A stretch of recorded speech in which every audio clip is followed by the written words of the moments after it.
Og med den stilling, med den scoring, står der nu 19-17 i denne spændende håndboldkamp mellem FCK og Viborg. Og hvis FCK kan holde denne føring, så er de klar til DM-finalen.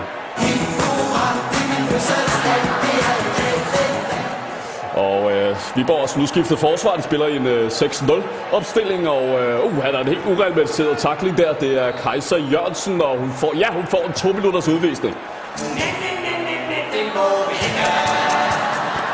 Og hvad sker der nu nede på FCK's udskiftningsbænk? Ja, det ser ud som om, at Anja Andersen er ved at trække bukserne ned på en af sine spillere.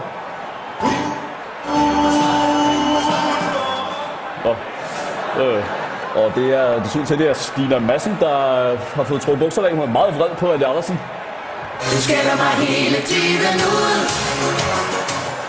Og de to håndboldpersoner er nu kommet op og slås, og det ser ud som om, at Anja Andersen ligger oven på den nøgne Stina Madsen. Lad mig selv gå op og ned.